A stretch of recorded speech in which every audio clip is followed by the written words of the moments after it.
aquella idea del progreso que os decía ayer por la mañana, ¿no? Entonces se hablará de propuestas, se hablará de contenidos, se hablará de conocimiento, se hablará de riesgos. Y con Elisabet, pues bueno, realmente nos une una relación entre arquitectura y salud muy fuerte.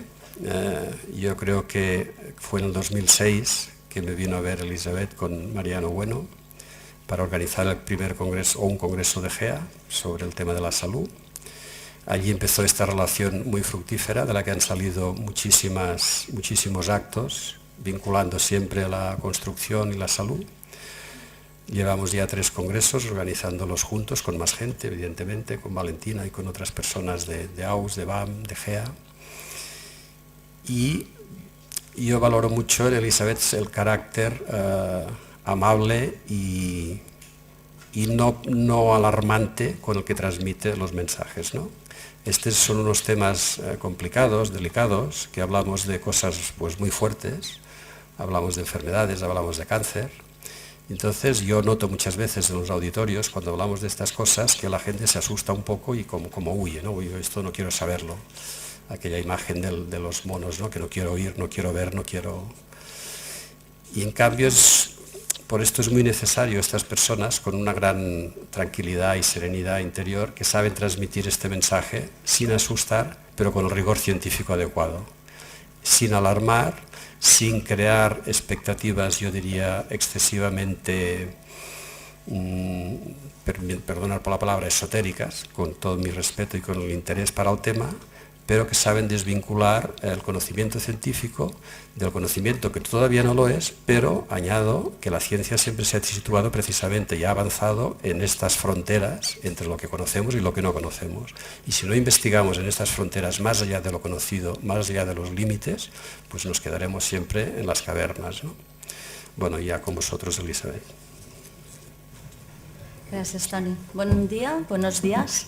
Bueno, reanudamos después de la intensa jornada de ayer y la idea de la presentación es hablar de cómo aplicar los conocimientos de la biología del hábitat, de la medicina del hábitat, en colaboración con los arquitectos, porque conociendo cómo funcionamos, pues es más fácil hacer ambientes que favorezcan nuestro bienestar y nuestra salud. De alguna manera, el factor tiempo ha sido importante, es decir, han pasado miles de millones de años hasta que como seres humanos estamos aquí, funcionamos de la forma en que funcionamos. Necesitábamos este entorno natural, en la naturaleza, como sincronizador y en estos momentos sigue siendo el referente para que nuestros sistemas biológicos funcionen. Claro, miles de millones de años y en menos de 50, 60 años realmente vivimos en un ambiente totalmente nuevo. Y ahí ese factor tiempo juega en pro de nuestra salud, ¿eh? Es decir, no nos hemos todavía adaptado a esos nuevos sistemas constructivos, los nuevos materiales, las sustancias químicas, la sobreexposición a radiaciones naturales y artificiales y, de alguna manera, parece que hemos entendido mal lo que considerábamos la calidad de vida. Y hemos dejado de aplicar el sentido común, que a veces es el menos común de los sentidos, ¿no? Y con esta trayectoria, que la podemos visualizar en menos de 5 o 6 minutos con el trabajo que a mí me encanta de Annie Leonard en la historia de las cosas, nos ubicamos rápidamente cuál ha sido nuestro proceso a nivel industrial en todos los ámbitos, no solo en el de la salud, sino también en el social y en el económico. Entonces, con este nuevo paradigma, nuestros hábitos de vida han cambiado y realmente nos pasamos el 90% en los espacios interiores. De ahí la importancia de la relación entre la arquitectura y la salud y de la necesidad de que se creen equipos multidisciplinarios para poder abordar todos estos aspectos desde un criterio amplio y holístico. De hecho, las organizaciones que velan por nuestra salud, la OMS, nos dice pues, cómo los edificios enferman a las personas y un 30% de los edificios del parque actual pues, están de saldo. O sea, están catalogados por la misma OMS como edificios enfermos, que en realidad son edificios que ellos están muy bien, pero tienen la capacidad de enfermar a las personas, factores biológicos, físicos o químicos que hacen que realmente la evidencia muestra cómo crea una sintomatología adversa en las personas que habitualmente viven, trabajan en esos ambientes. Entonces, ahí el factor de la sobreexposición a esas dosis de agentes que pueden provocar pues, que haya una desestabilización y sobre todo también nuevas entidades, las enfermedades ambientales que van en ascenso, que también después veremos. De alguna manera hay que buscar un equilibrio. El equilibrio está en cómo implementar esta arquitectura para que la calidad del ambiente interior realmente sea biótica desde el punto de vista de las leyes de la biología humana, de cómo funcionan nuestros organismos. Y ahí sí que hay que hablar de buenas prácticas. Entonces, desde la biohabitabilidad, en realidad se trata de hacer espacios más habitables. Desde el punto de vista de la biología humana, pues estamos en esta línea promoviendo estos espacios, porque parece, está clarísimo, que estamos bebiendo de nuestra propia medicina. En algún momento las leyes básicas de la medicina pues nos la hemos pasado y hay que velar por los principios de precaución con todos los conocimientos que tenemos actualmente. Y también entronca directamente no solo con las leyes de la medicina, sino con las bases de la sostenibilidad real, la sostenibilidad de verdad, de no pues comprometer las posibilidades de las generaciones futuras con nuestras acciones actuales. Entonces, bueno, uniendo la parte de la medicina y la parte de la sostenibilidad en la arquitectura, pues parece que vamos por ahí. Y además, la ciencia nos está dando datos continuamente de que realmente no solo era de dentro hacia afuera, o sea, no ese determinismo que parecía pues eso, que el genoma nos lo tenía que decir todo, sino de fuera para adentro. Es decir, cómo ese medio ambiente repercute en nuestra salud y puede hacer que incluso haya cambios de expresión o cambios de modificación a nivel de nuestras constantes. Ayer Carles Navernia nos hizo una descripción muy exhaustiva de todos los indicadores que podemos medir en un ambiente interior y que se correlacionan con esta calidad del aire, del ambiente, porque hay más factores para que realmente pues, no afecte a nivel de la enfermedad. Podemos, desde la humedad, la temperatura, los campos electromagnéticos, vimos toda una serie de componentes que no vamos a volver a repetir, pero sí de alguna manera que con todo este conocimiento y cogiendo la bibliografía de lo que sabemos, la última, por ejemplo, estudio de la EPA es la agencia americana que vela por la salud ambiental, pues nos sigue diciendo pues, que cuando estos factores ambientales están fuera del rango de confort, pues sigue habiendo problemática en la salud de las personas. En concreto habla pues, bueno, de todo el tema de las cefaleas y las migrañas derivadas de trabajar en un edificio enfermo y cómo relaciona indicadores como pues, los que ayer estuvimos analizando, ¿no? Pues los dióxidos de carbono, los compuestos volátiles que provienen pues, de los materiales, de las pinturas, de las colas, incluso de las malas prácticas en higiene, porque limpiamos los edificios a nivel aséptico y nuestras casas, pero las contaminamos a nivel químico. O sea que este tipo de paradojas también las tendríamos que tener en cuenta. Y bueno, pues aquí tenemos y todo el nivel del sonido, ahora veremos un poco. O sea que seguimos ahí con ese tipo de problemática. Edificios enfermos, podríamos poner muchos ejemplos, en Barcelona tenemos muchos. Yo he cogido esto no porque sea especial, distinto a los demás, sino porque es el último que ha saltado a la prensa. O sea, se abre una biblioteca en mayo de 2011, en marzo de 2012 ya se refieren casos de personas afectadas de lipoatrofia semicircular. Como ya sabéis, es esa pérdida del tejido adiposo de las zonas que están más en contacto con, en este caso, el mobiliario, y en ambientes donde la humedad relativa es muy deficiente, los materiales son sintéticos y hay realmente campos eléctricos y magnéticos que para el cuerpo, para la biología, son excesivos. Evidentemente, estos edificios están hechos bajo la normativa, o sea, los arquitectos lo han hecho bien porque la normativa dice eso, si nos ceñimos a la normativa. Pero ya sabemos que la normativa biológica habla de otra manera. Entonces, bueno, en diciembre ya se cierra la biblioteca, disculpar porque la imagen ha quedado un poco borrosa, y justo en abril de este mismo año se cierra la guardería porque se han encontrado también 2 casos de lipoatrofia en niños. Entonces, es la evidencia una vez más de que tenemos conocimiento y de que edificios acabados de estrenar enferman a las personas y, bueno, pues hay que cerrarlos y vamos a ver cómo se solucionan los 2 ámbitos. De alguna manera, todo el conocimiento que tenemos sobre los indicadores y los factores que actúan en la calidad del aire interior nos ponen delante de nuevos paradigmas, como el título de esta mesa indica, porque de alguna manera en la arquitectura ahora el enfoque va hacia la rehabilitación. Entonces, aquí hay que pensar antes de actuar. Ayer hablábamos, ¿no? Podemos sacar las pinturas directamente, tenemos que tener cuidado qué tipo de compuestos van a tener esos materiales, no solo para el técnico que está trabajando, sino también para la calidad del ambiente interior que va a quedar en ese espacio, una vez remodelado, para los usuarios del espacio. Este es un ejemplo, podríamos poner cualquier otro, de la Facultad de Biología de la Universidad de Kebangsaan de Malasia. hacen una reforma y a partir de aquí pues hay problemas de salud, hacen un análisis del polvo y determinan pues eso, que hay una concentración que está por encima, aquí sí, de lo que dictan las normativas vigentes, en este caso de Malasia, y bueno, pues encuentran metales pesados, asbesto, partículas en suspensión de las P10 en el aire. Entonces seguimos con esos paradigmas que antes de hacer una rehabilitación tendríamos que hacer un buen diagnóstico de la edificación, antes de tocar nada. Qué tipo de materiales tenemos y cómo hay que tratarlos, cuáles hay que cambiar y cuáles no. Y también aprovechar, ya que hacemos una rehabilitación, a pesar de que la normativa nos va a obligar, pero a poner en práctica todos esos tipos de conocimientos que ya sabemos que van a ayudar a que las personas en esos espacios se sientan mucho mejor. Todo el tema pues, de minimizar los compuestos químicos y de las instalaciones eléctricas biocompatibles, los materiales naturales, etcétera, etcétera. Otro tema que va a ser también un paradigma importante es el tema de la eficiencia energética. Bueno, los estándares van hacia que hay que tener más control del gasto energético, hasta ahí está bien, que hay que revisar el parque inmobiliario y, como ayer decíamos, poner abrigos a las casas, pero realmente los estándares a los que queremos llegar, ¿vale la pena apostar tan fuerte? ¿Cómo va a afectar esto a la salud? Ayer se introducía el tema de la ionización. ¿Qué pasa con estas ventilaciones mecánicas forzadas, cómo actúa a nivel de la ionización del aire? Pero a mí me gustaría introducir otros temas para después ir comentando qué va a pasar con la humedad relativa, por ejemplo, porque los intercambiadores de calor, como bien indica el nombre, pues recuperan el calor, los recuperadores de calor, perdón. Pero en cambio la humedad relativa no tiene la capacidad de volverla a recuperar y mantenerla. Entonces, los estudios que hay de monitorización muestran cómo es complicado y se está barajando pues, entre un 35 y un 37% de humedad relativa.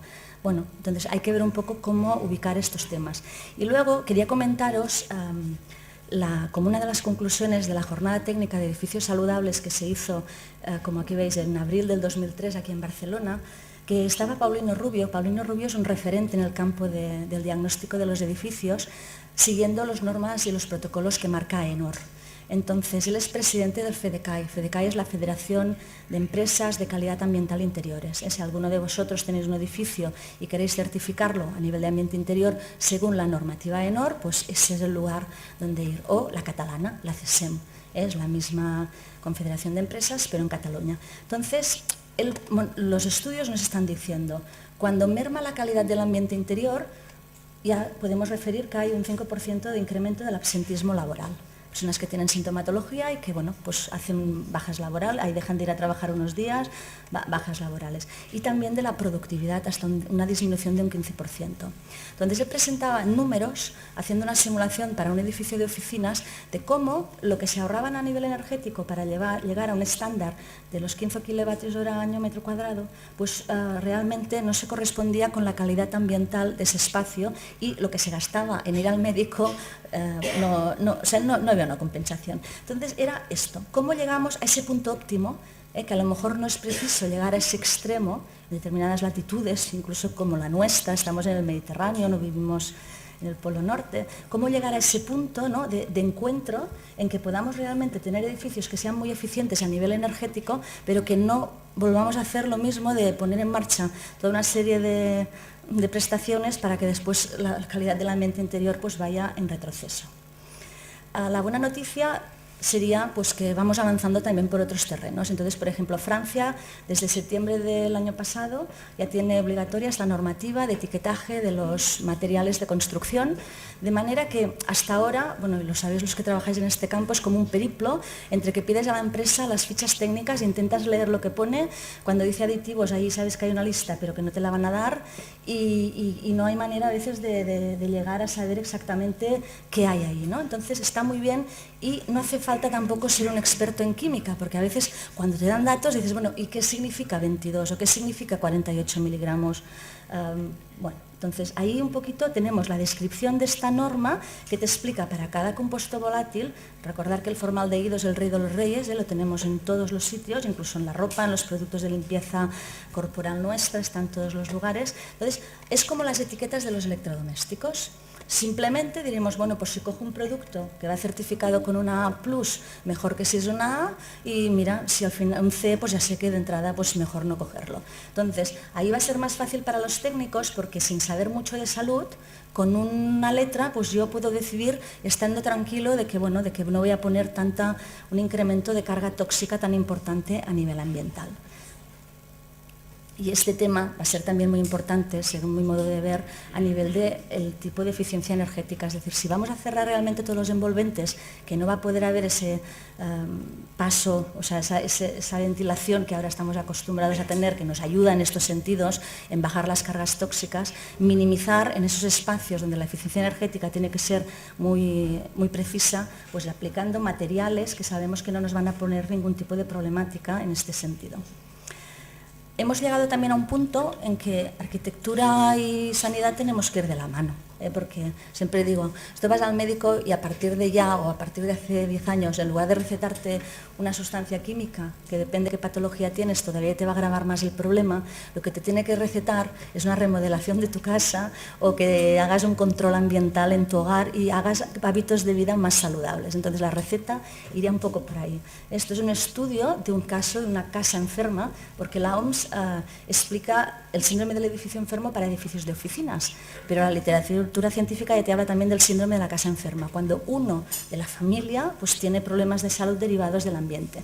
Entonces, bueno, pues este es el caso, ¿no?, de una señora que se remodela su casa, pues encantada de la vida, todo muy moderno y todo, bueno, pues con la estética renovada, ¿no?, y enferma gravemente, y cuando van a hacer el estudio ambiental, pues los niveles en este caso de formaldehídos y de COPs totals, de estos compuestos volátiles que pasan de los materiales de forma natural al ambiente, se respiran y pasan al organismo y pasan cosas, ¿no?, se queja, hay cambios fisiológicos importantes, pues se hace el estudio ambiental y se detectan que justo por una remodelación, algo tan habitual en muchas casas, ahora menos con la crisis, pero puede ser pintar una habitación, pues depende de qué pintura pongas, puedes crear un problema de salud importante, depende de la sensibilidad de las personas que estén viviendo ahí. Entonces la receta médica en este caso era, pues mira, el papel de vinilo lo vuelves a cambiar por una pintura ecológica, el contrachapado de la madera de los muebles, pues una madera que no esté tratada, o había una escalera en este caso que también era de madera contrachapada, pues hicieron, bueno, pues unos acabados con corcho natural. Bueno, es un poco ver cómo la receta médica pasa por la rehabilitación otra vez, a revertir el proceso con productos naturales y con productos sobre todo que no incorporen esa carga tóxica a nivel ambiental en este caso. Entonces, bueno, se hace un seguimiento y esta paciente en concreto, pues después de 4 años se revierte su estado de salud hacia un positivo. Claro, aquí no todos nos afecta igual y realmente la dosis va a ser un factor, pero también lo es el tipo de factor o agente al que estamos expuestos, el tiempo de exposición, sinergia con otros factores y la sensibilidad personal de cada uno. O sea, evidentemente esto es multifactorial. Pero lo que os quería mostrar con esta diapositiva es que todos los factores que podemos encontrar en el ambiente laboral o en casa, los biológicos, los físicos o los químicos, las dosis estas pequeñitas a día, que hasta ahora pues nos dicen no pasa nada, hay organismos que llega un momento que no las toleran, pierden la tolerancia y reaccionan, a pesar de que las dosis sigan siendo las mismas, reaccionan como si realmente se tratara de una dosis muy grande. O sea, tienen una reacción desmesurada ante las dosis a las que todos estamos expuestos actualmente. Entonces esto, bueno, nos tiene que hacer recapacitar y sobre todo pensar que hay personas que están en esa fase de que ya no van a poder estar en ambientes normales. Y tener en cuenta los grupos de riesgo, importantísimo. No es lo mismo diseñar una guardería que diseñar un colegio, que diseñar un hospital. Los hospitales tendrían que ser centros para sanar y veremos cómo igual los podemos poner en el número 1 de los edificios enfermos y sobre todo las personas mayores o nosotros mismos cuando estamos en proceso, pues eso, de convalesciente, ¿no? Entonces es importante tener en cuenta eso porque un niño pequeño, un bebé, un niño, no es un adulto en miniatura. O sea, no funciona como nosotros, su fisiología es diferente, sus requerimientos son diferentes, su sensibilidad es diferente. Entonces, claro, tendríamos que tener casi una normativa para este grupo tan especial, pero de momento rigen con las normativas de los adultos. Entonces, ahí realmente se hace ya urgente hacer una visión muy global de todo lo que es el impacto de los seres humanos, de las personas, con el entorno en el que habitualmente estamos, pero desde un punto totalmente no solo holístico, sino teniendo en cuenta todos los factores. O sea, ambientes que realmente promuevan esa individualidad y el sacar los potenciales de cada uno, que promuevan la acción social, el compartir y el realmente crear grupos y sinergias, y que se pueda realizar todo en un ambiente que realmente sea un entorno que propicie esas funciones biológicas del ser humano y que no tengamos que hacer como un esfuerzo para contrastar todos esos factores ambientales que no son adversos. Entonces, evidentemente, hay unas consecuencias físicas que se pueden medir y y los indicadores, hay equipos para medirlos, ¿no?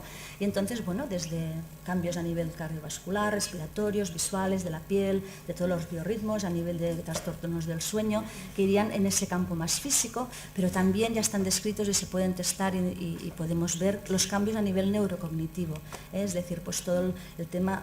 Claro, hablamos de productividad porque de momento está muy enfocada a nivel de las empresas, pero puede ser en nuestra casa también el hecho de estar tranquilos, atentos, concentrados, con la memoria bien puesta, o sea, un poco ese tipo de toda la carga no solo física, sino también psicológica, y luego toda la parte psicosocial, es cómo motivamos, cómo hacemos grupo, cómo tenemos un apoyo entre todos. Entonces hay que empezar a trabajar, a planificar, a diseñar y a rehabilitar, que hay un campo muy importante, considerando de una forma holística y transversal todos estos conceptos. Y como ya hemos visto y seguimos repitiendo, hay que hacer un paso más, pero esta vez por convicción, no por sanción, porque no nos van a sancionar, porque los edificios, la mayoría, pues van siguiendo estas normativas que ya hemos quedado que nuestro organismo no lo lleva muy bien. Entonces, ¿de dónde sacamos los valores? Pues de todo el conocimiento de la biología de la construcción y sobre todo de la ciencia, de los estudios que poco a poco nos van mostrando, pues eso, cómo el organismo se revela ante situaciones ambientales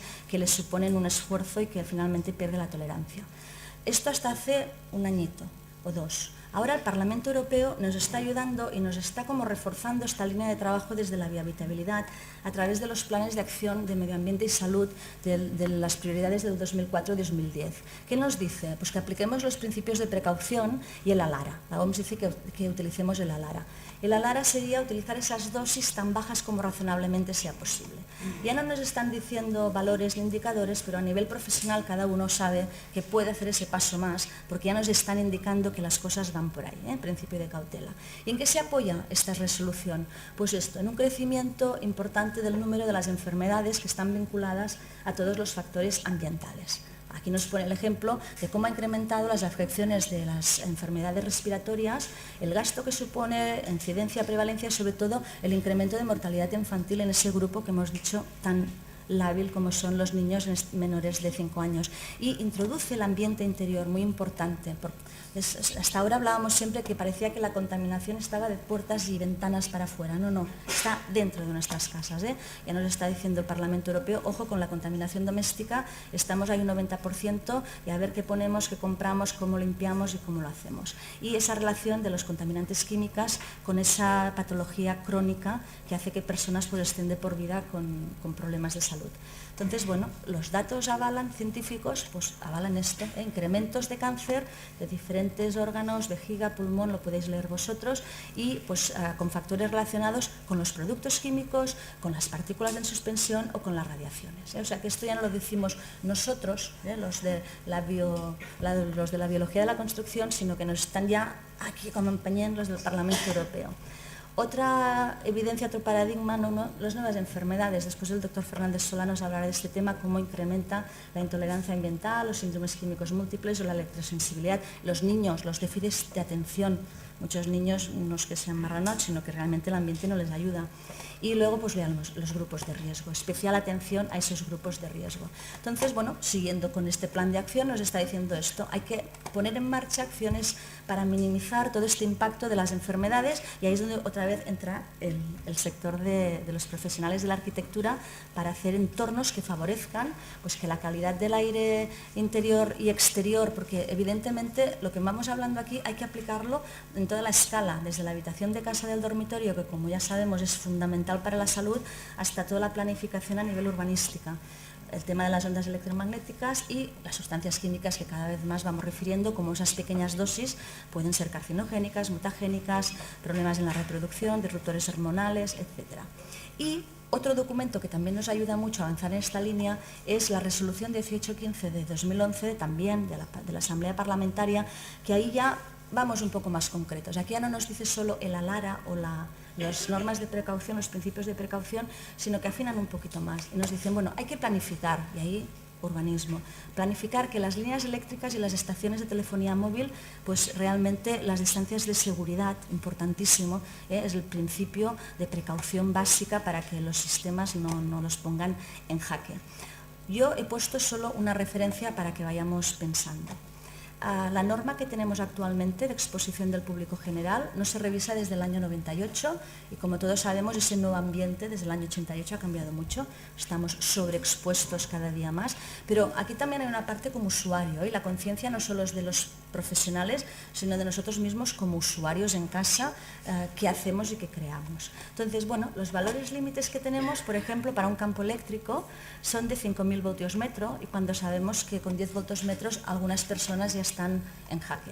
Y los del campo magnético pues estarían en 100.000 nanoteslas y a partir de 70, 50, alguna persona muy sensible ya empieza a reaccionar y para los que parece, y digo parece porque a todos nos afecta, a pesar de que nuestro cuerpo siga aguantando, parece que no pasa nada, con 100 nanoteslas ya no estaríamos en un orden muy biológico. O sea, para que veamos un poco por dónde nos movemos a nivel de números.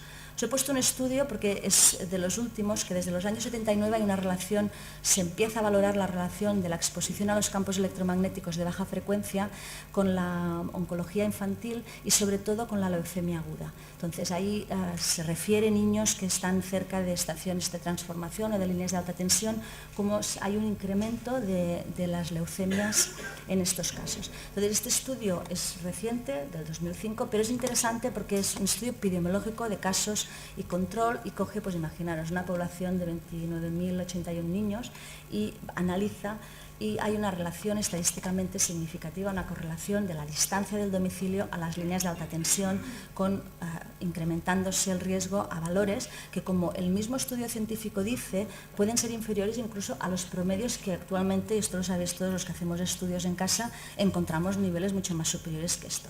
Claro, la línea porque la veo, bueno, ya lo sabéis, puede estar enterrada o puede ser que ese radiodespertador o el transformador que tienes justo al lado, por la distancia, puedas estar generando una problemática parecida sin que hayan tantos metros de distancia. Interesante también lo que vuelve a introducir la Asamblea Parlamentaria. Normas de seguridad muy estrictas en las instalaciones eléctricas de las nuevas viviendas. Por lo tanto, esto refuerza el trabajo que estamos haciendo a nivel de promoción de salud. Las instalaciones eléctricas apantalladas, los sistemas de desconexión, recordar el panfleto que había fuera de Slow Energy, que es muy interesante, de cómo minimizar ese impacto y sobre todo en casa, en los domicilios, en el espacio donde realmente no vamos a descansar, sino a recuperar, ¿no? a regenerar el organismo durante la noche, que se ponen en marcha toda una serie de funciones que así lo hacen. Y especialmente súper importante las tomas de tierra, hay que revisarlas y sobre todo hay que revisar las piquetas, porque en 5 años ya no hay piqueta, entonces hay que apostar pues, por piquetas de grafito, por tomas de estas que nos van a durar muchísimos más años y no nos van a dar tantos problemas. Y el factor de la distancia de seguridad, esto con la normativa de las ETs, que hay que pegarlas a los edificios, lo encontramos en muchas realidades. Ya sabéis que hay materiales que nos ayudan a pantallar y minimizar este tipo de aspectos. Claro, a nivel de medicina se trabaja para intentar buscar indicadores biológicos y ahí estamos todavía un poquito, bueno, pues que hay algún estudio, pero va costando. Esto es un estudio muy sencillo que proponía Magda Havas, que es pues eso, una gota de sangre y ver cómo se comporta antes de una exposición a un campo electromagnético y una hora después de la exposición. Se forman estos rouleaux de los glóbulos rojos, de los leucocitos, y esto te está indicando ya pues un cambio fisiológico muy inmediato del hecho de estar expuesto pues eso, un rato a un campo electromagnético. Claro, el problema, no pasa nada de estar un rato. El problema es que pasamos 8 horas diarias en el trabajo, 8 horas diarias en casa y estamos en ambientes que hay pues, este tipo de problemática. Y sigue la Asamblea Parlamentaria indicándonos la necesidad de reducir también para los niveles de exposición para todo lo que son las redes inalámbricas. Entonces ahí también, pues ya sabéis, promover todo lo que es el cableado para minimizar, y especialmente en la población sensible, en las pruebas fisiológicas que muestran cómo, decíamos, un niño no es un adulto en miniatura, su caja craneal todavía no está osificada, y cómo esas radiaciones pueden prácticamente barrer toda la caja craneal y que evidentemente se va osificando y cuesta más, y en los adultos pues bueno, estamos un poco más protegidos respecto a los niños, pero la evidencia está muy clara. Entonces, para niños, a veces tan fácil como unas cortinas de apantallamiento, vemos cómo de radiaciones muy altas pasamos a radiaciones que son bióticas y que no va a dar ningún tipo de problemática, y no hemos tenido que hacer ninguna obra muy especial. O incluso en las escuelas, siguiendo con el grupo de más sensible, cómo hacer escuelas que realmente no promuevan la salud de estos niños en todos los aspectos. Ya lo vimos ayer, analizando el terreno, analizando las radiaciones naturales, las radiaciones artificiales, para detectar todos los factores de riesgo que hay en el entorno y poder minimizarlos, intentar que no haya una emisión de esas radiaciones en este caso, porque estas antenas daban un problema y están ahí, y no hace falta luchar contra nadie, sino simplemente buscar opciones. Y aquí la opción fue pues buscar de la cancha que se tenía que hacer pues para el patio de los niños, sabiendo que las mallas metálicas actúan como de rebote de estas ondas, pues testar. Para ese tipo de radiación, testar con el equipo qué tipo de malla es la que frenaba en mayor medida esa emisión. Esta malla va a quedar después cubierta de vegetación y todos contentos. Entonces, bueno, son esas buenas prácticas, ¿no?, de alguna manera, que todos podemos ir implementando, y evidentemente pues trabajar con materiales naturales, y trabajar en esta escuela es muy interesante porque trabaja un sistema de educación de que los niños pues bueno, tienen un entorno muy directo con la naturaleza, no están sentados todo el día en clase, pueden entrar y salir, hay mucho espacio para trabajar en el exterior, y bueno, se está haciendo un proyecto muy interesante. Y finalmente, esta resolución os la podéis bajar de internet, está accesible, la 1815, nos habla de prestar atención a las personas que ya han perdido la tolerancia y ya están enfermas, y entonces hacer zonas, incluso en las ciudades, que esto va a ser un reto muy grande, porque en las ciudades va a ser realmente difícil a llegar al nivel cero de apantallamiento, porque es muy complicado, pero solo que lleguemos a niveles, el que ahora dicta a nivel de el bioiniciative, o sea, niveles que son bióticos, que incluso puedes tener coberturas, que parece que para tener cobertura hemos de estar expuestos a unas radiaciones muy, muy grandes, no es necesario. De hecho, hay países que trabajan con esta normativa y todos están conectados, y simplemente bajamos esas radiaciones y ya no estamos sobreexpuestos y nuestros sistemas no están en jaque. Bueno, me lo voy a pasar porque luego Valentina os va a presentar esta iniciativa de un espacio promovido por el Colectivo Ronda, y lo veréis más en calma. Y evidentemente lo que hacemos a nivel de población sensible tendría que ser para todos. O sea, la salud es un bien fundamental para todos, y este es un ejemplo de cómo se puede hacer una buena planificación en territorio amplio.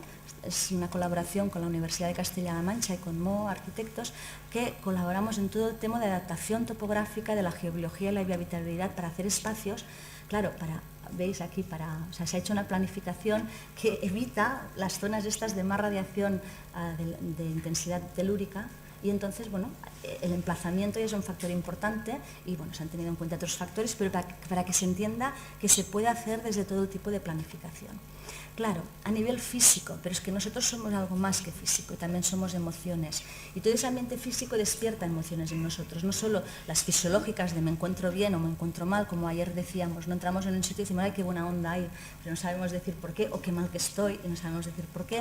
Entonces, realmente podemos hablar de una arquitectura emocional, de esa arquitectura que nos conecta directamente y nos produce que haya unas emociones en nuestro organismo, dependiendo de las formas, de los volúmenes y de ese espacio que se ha creado, ¿no? Entonces, claro, aquí nos cambia el concepto y hemos de empezar a pensar que todo lo que está en nuestro entorno, absolutamente todo está vivo. Este micro, este vaso, todo está vivo, porque para nuestro cerebro todo es información, y el cerebro todo lo codifica. Y a partir de eso que le llega es una información, y esa codificación pasa por reacciones fisiológicas o reacciones psicológicas. Entonces, yo voy a lanzar preguntas, ¿no? El por qué. Porque hay algunos espacios de estos que Dios hay que ver que estoy, ¿no? Y otros pues no podemos estar, o porque hay formas que nos resultan más agresivas que otras a nivel arquitectónico, o porque los enfermos se recuperan mejor cuando están en un espacio donde hay vegetación. O el qué, ¿no? ¿Qué ambientes generan que yo esté mejor, que haya en la oficina todos estemos bien y todos estemos contentos y no estemos ya compitiendo? O al contrario, ¿no? Como hay ambientes que realmente agreden y no ayudan. o cómo interpretamos todos estos conocimientos que tenemos de cómo funciona nuestro cerebro para implementarlo en la arquitectura, o cómo a través de la iluminación podemos hacer maravillas para que nuestro cerebro funcione bien o no, cómo lo que hay en el espacio el cerebro lo codifica y se transforma en cambios fisiológicos y también cambios emocionales. Hay una expresión de las emociones, nos sentimos mejor, tenemos miedo, estamos de forma confortable, agradable, estamos más creativos, no nos podemos concentrar. Todo esto se relaciona con cambios interiores y este tipo de información nos hace llegar otra vez a la conclusión que habíamos iniciado al principio, de cómo esa relación en la persona en el ambiente tiene un efecto súper importante en la salud. Y aquí es interesante porque cuando indagas un poco en la psicología ambiental hablan de artefactos, y artefactos es lo que hacemos en arquitectura. Es decir, para hablar de esos ambientes artificiales que creamos, desde el punto de vista del cerebro, se corresponde como un artefacto, ¿no? Entonces decíamos, bueno, ¿cómo podemos diseñar realmente para promover la salud, no solo a nivel físico, sino también a nivel emocional y realmente pues, buscar espacios de salud? La ciencia que entronca estos dos conocimientos de la arquitectura con los conocimientos de la neurociencia es la neuroarquitectura. Y el punto inicial que se empezó a trabajar más y a investigar fue el punto de cómo actúa el sonido, la acústica, en el desajuste a nivel fisiológico, y este lo tenemos muy bien integrado y de hecho en el código técnico está bien contemplado. En cambio, por ejemplo, un tema tan fundamental como es la iluminación, de cómo la luz afecta realmente a nuestros sistemas, a nuestro cerebro, de cómo genera que haya unas glándulas que segreguen las hormonas necesarias para que todo el organismo funcione de forma biológica. Aquí yo diría, hablamos de eficiencia energética en arquitectura y la pasaría a la biológica. Teníamos que hacer espacios que hicieran cuerpos eficientes, que funcionaran bien al 100% sin tener que estar luchando contra esos ambientes, factores exteriores. Entonces, a veces tan fácil como cambiar una bombilla por otra, cambias absolutamente los problemas de salud que puedan tener. Esto está muy bien estudiado en el rendimiento escolar en niños, en la productividad en las empresas o en enfermedades en casa por la iluminación que tenemos a las 10 de la noche, que se corresponde con las de las 12 de mediodía, y después pues hay trastornos evidentemente de sueño y de todo lo que son los ciclos circadianos. Porque volviendo al principio que decíamos, nuestro organismo y nuestros ritmos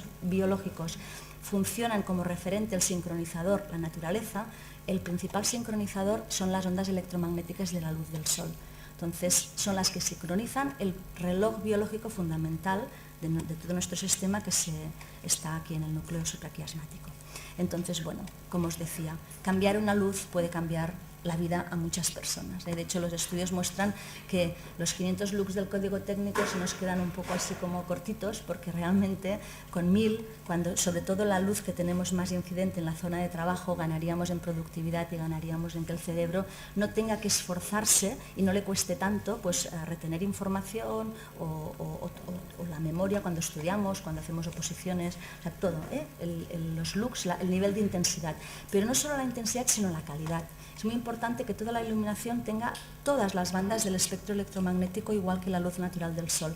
Normalmente tenemos este tipo de bombillas que hace picos, y con esos picos creamos una luz aparentemente igual que esta, visual, lo que vemos, pero todo esto que nos falta, estos picos que nos falta, el cerebro tiene que esforzarse para compensarlo. Entonces es lo que produce el agotamiento, el que estar cansados y el no producir tanto. Y luego lo que os decía, pues eso, una iluminación que no sea estándar para todas las habitaciones, que no sea estándar para todos los ambientes, sino que hay que pensar qué se va a hacer en este ambiente y poner realmente esas bombillas, porque estamos hablando de una simple bombilla, que ayuden a que el cerebro funcione mejor. Y luego, bueno, ya lo sabéis, evitar poner más tóxicos en casa, como el tema de las bombillas de bajo consumo, pues que el tema del mercurio y los campos electromagnéticos, pues ahí nos están haciendo un poco favor. El tema del color. Con el color se hacen maravillas en un espacio.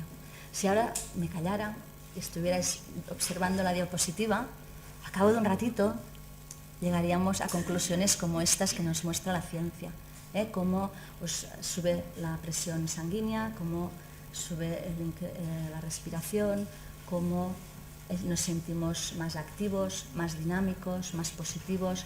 Entonces está muy testado cada color, esa frecuencia electromagnética que es una información para el cerebro que produce en nuestros cambios fisiológicos y cómo podemos utilizar el color para provocar, lo de la arquitectura emocional, para provocar que los organismos, claro, a un niño hiperactivo le pones una habitación de color rojo y no en ve.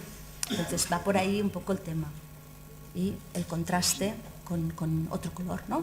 Hasta ahora decíamos cálido y frío, bueno, pero además, pues mira, si quieres adelgazar, pues la vajilla de color azul porque reduce el apetito y la cocina de color azul.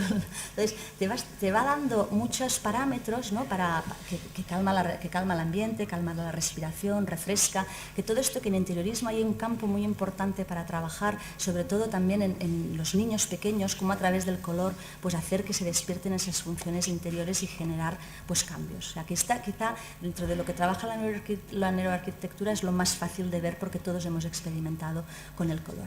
De alguna manera, esa percepción de los sentidos a nivel global hace que en el cerebro se pongan en marcha unas áreas o otras de esta información que nos llega y que siempre evidentemente es multifactorial porque tocamos, vemos, olemos, no solo es lo que vemos, por nuestro eco sabemos las dimensiones de una estancia, o sea, nos van ayudando los materiales, no solo que cómo actúan, pero también qué olor tiene ese material que vamos a poner, qué tacto tienen cuando lo voy a tocar, pues si me genera estática o no, si es más agradable o menos. Hay que trabajar con todos los sentidos porque cada uno va a ir despertando unas de estas conexiones a nivel cerebral.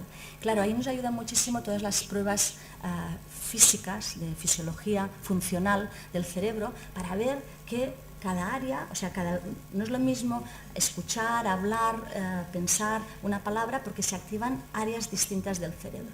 Entonces esto ya nos está dando pues pautas para poder tener más argumentos desde el punto de vista de los espacios. Este es un estudio que se ha hecho aquí en Barcelona, en el Vall d'Hebron, que, bueno, creo que es de los primeros a nivel funcional que muestra cómo las personas que refieren sensibilidad química múltiple realmente hay cambios físicos de áreas que se despiertan o que se activan o inactivan en su cerebro.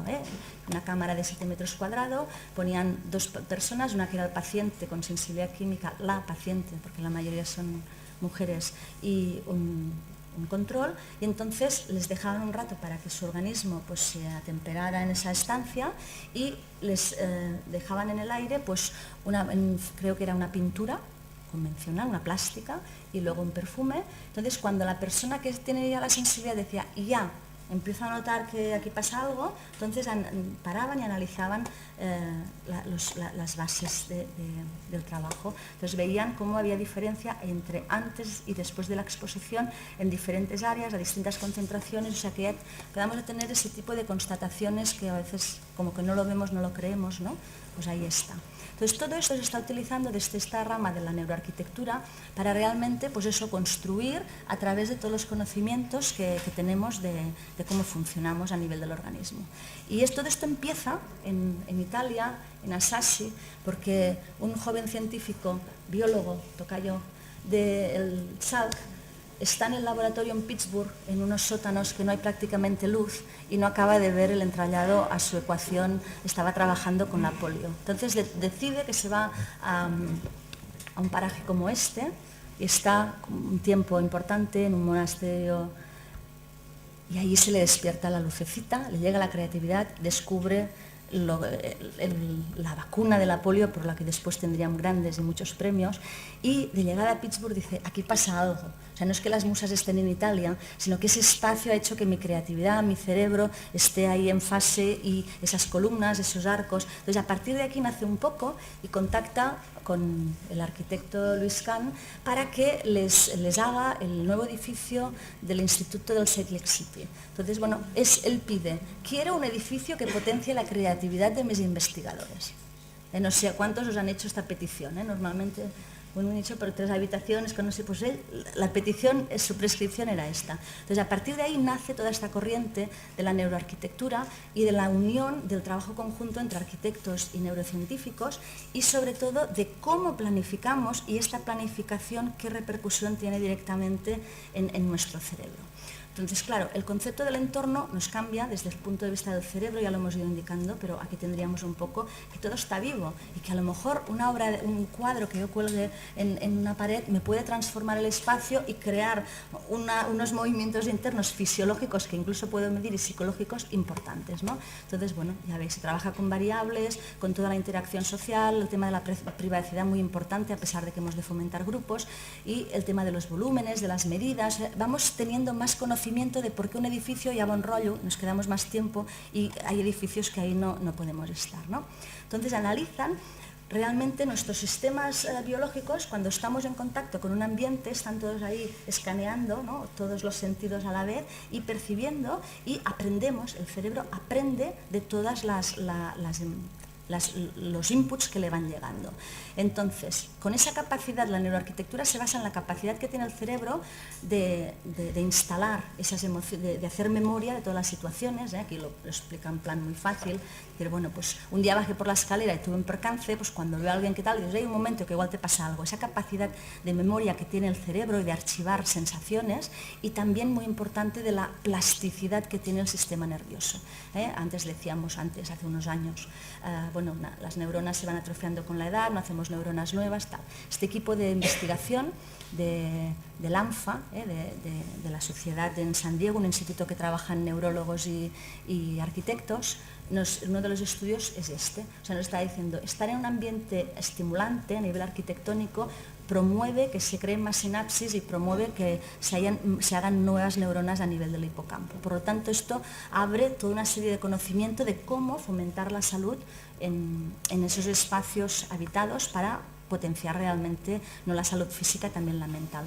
Y empieza también a dar indicadores y mediciones de ese referente que tenemos siempre, que es la naturaleza, ¿no?, que decimos, bueno, nuestro sistema está conectado con la naturaleza porque antes vivíamos fuera de estos espacios. Entonces, tenemos un conocimiento, pero que ahora ya lo tenemos como más testado con los estudios. Es decir, tenemos cómo la naturaleza pues, nos hace que el bienestar mental, con temas de atención, minimiza el estrés, todo el tema de evocación de acciones positivas y sentimientos positivos, y las constantes fisiológicas están más equilibradas, a nivel físico también y a nivel social. Por lo tanto, hay una línea de actuación muy importante, sobre todo en el trabajo de cómo integrar la naturaleza dentro de los espacios para crear esas emociones que a nivel del cerebro pues hacen pues, que realmente se puedan tener resultados espectaculares como estos de este grupo de investigación que hace un estudio en niños y mejoran casi un 20% las calificaciones de matemáticas y lectura, la capacidad cognitiva,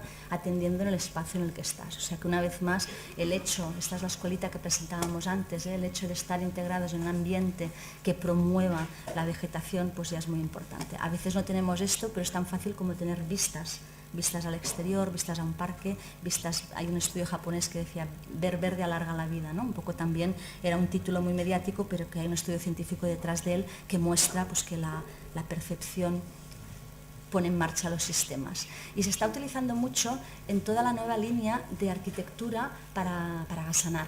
Todo el tema de los hospitales, cómo hacer hospitales que sean más amables para las personas. Y ahí no sé cuántos de vosotros habéis estado en un hospital, pero realmente cuando uno llega al hospital estás en unas condiciones muy precarias. Entonces tu sistema está muy estresado y cualquier agente que haya en ese lugar te afecta muchísimo más. Es físico, químico, biológico y también esa parte de la emoción.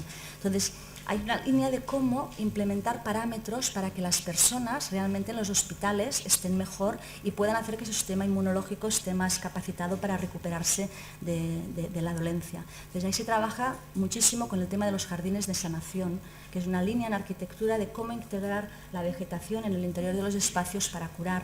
Y bueno, esto es una simulación de una tesis doctoral de los TAMS, que lo que hace es hacer con renders y analizar a nivel cerebral cómo se comporta, y se ve como cuando una persona está en una habitación que o ve vistas a una ciudad o tiene un cuadro con vistas a una ciudad, el tiempo de recuperación es más largo que cuando ve vegetación. Entonces, si no tenemos aquí un Central Park, pues realmente con 2 o 3 plantitas podemos hacer muchísimo, porque la visión de una planta natural hace que el sistema inmunológico pues empiece a coger ese referente y a funcionar mejor. Entonces, bueno, esto está todo testado y están los estudios, son muy interesantes. Luego, a nivel de las estructuras, porque un espacio me hace sentir bien o no, pues no es lo mismo hacer un techo alto que un techo bajo, hacer una forma redonda que hacer una forma más alargada. Y realmente el equipo del Meyers-Levi están haciendo un trabajo muy interesante de cómo la altura de los techos promueve pues un techo más alto a las personas muy creativas, pero a la vez esa percepción que te fijas en lo genérico y están muy poco capacitadas para fijarse en las cosas, en los detalles. En cambio, por ejemplo, un techo más bajo hace que la persona esté como más recogida, pero a la vez solo te fijas en esos detalles y en esas particularidades. Entonces, claro, los autores dicen, pues seguramente una sala quirúrgica, el techo no tiene que ser con unas dimensiones que haga y favorezca que esa persona esté súper concentrada en esas partes más que no se le escape nada, ¿no? Entonces, bueno, cómo trabajar a nivel de la arquitectura, ya empieza a haber mucha documentación de cómo esto afecta a nuestro cerebro y realmente crea toda una serie de emociones y de cambios físicos. O el tema tan controvertido en los que estamos en la biología de la construcción, de las formas orgánicas, ¿no? No, pues que en la naturaleza si son rectas, si son curvas, el por qué una forma curva nos hace sentir mejor. Entonces, bueno, evidencias. Estos son 2 estudios que los 2 llegan a la misma conclusión. Cogen elementos con redondeados o elementos más puntiagudos, veis, uno es un osito y el otro es un misil, y cómo el cerebro recibe esta información.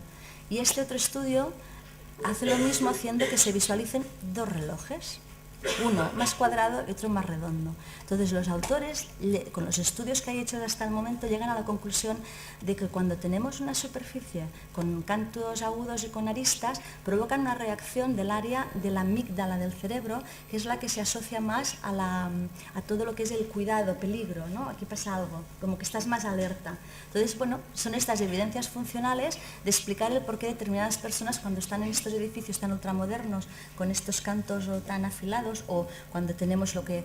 Esto explica un poco los que hacéis la armonía del hábitat, ¿no? El por qué los cantos afilados hay personas que los reciben que no están a gusto y no se encuentran bien. Bueno, pues este tipo de pruebas están ayudando a ir en esa línea. Y como os decía, todo esto es muy reciente. De hecho, esta academia ANFA, que está en San Diego, que aúna científicos, neurocientíficos y arquitectos, está funcionando desde el 2003 y están trabajando pues eso, en medir cómo el cerebro interacciona con el cuerpo y con todos los elementos constructivos a través de este aparatito que tiene este nombre, el Starcave de Khalid 2. Y lo que hace, pues ya lo veis, crea unos ambientes virtuales a través de unos paneles de visiones de 360 grados que permite a los investigadores, a través de la electroencefalografía, pues ver los cambios que se producen a nivel cerebral en todas las posiciones y ubicaciones de los renderings que van analizando. Entonces, es una línea de investigación muy interesante y pone una vez más de manifiesto cómo llegar pues, a poder hacer unos edificios que realmente pues, ayuden no solo a la salud física, sino también a la emocional del organismo. De alguna manera, ya para ir terminando, la idea que quería transmitir, pues que las buenas prácticas en la arquitectura tienen que pasar por el factor salud como eje transversal en todas las áreas, tanto cuando hablamos de sostenibilidad, recordar, no hacer malmeter el medio ambiente, a nivel de eficiencia energética, pero no solo de los edificios, también de nuestra energía personal, que no nos merme, que no lleguemos a perder el equilibrio y aparezca la enfermedad. Importantísimo el cambio de todos los inputs que se puedan establecer a nivel de rehabilitación, porque es el momento de implementar estas buenas prácticas en arquitectura y realmente empezar a tener edificios que permitan que haya esa habitabilidad desde el punto de vista de la biología humana, la biohabitabilidad. Bueno, yo quería hacer referencia a este congreso, como sabéis, es bianual y en 2011 la primera mesa del congreso empezaba, había unos ponentes, que había un arquitecto, que era Iñaki Alonso, estaba un farmacéutico y muy conocedor del ambiente interior, Enric Aulí, estaba l'home del temps, l'Alfred Rodríguez Picó, y estaba en Josep Martí, que es un médico que conoce muy bien el tema de la salud ambiental.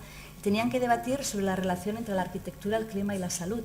Entonces, bueno, se creó un debate muy interesante y la conclusión final de la mesa, después de los datos y más datos y lo que dice la OMS y lo que dice el Código Técnico y lo que dicen todos, es que realmente ese nexo entre arquitectura y salud es que tendríamos que hacer espacios que realmente nos hicieran sentir felices. O sea, para este grupo de expertos, la salud no sería esa definición de la OMS, ¿no?, de que no hay ningún tipo de problema, sino que realmente va más allá. Nos tiene que hacer sentir felices para explicar este parte global del físico, el psíquico y el emocional. Y bueno, quería terminar para reflexionar sobre cómo hay que tomarnos el tiempo incluso para diseñar, para conocer qué emociones queremos despertar, tanto para los desequilibrios que pueden llegar a enfermar, como esas emociones que nos pueden llegar hasta mejor y a sanar, y realmente ir para hacer una arquitectura, unos ambientes no solo interiores, también a nivel de urbanismo y de conexión de las personas, pues para que todos estemos bien y sobre todo para fomentar la vida, porque este es el principio de la arquitectura, crear espacios que permitan que estemos bien y que la vida fluya sin que hayan desequilibrios y sin que hayan problemas. Bueno, muchísimas gracias.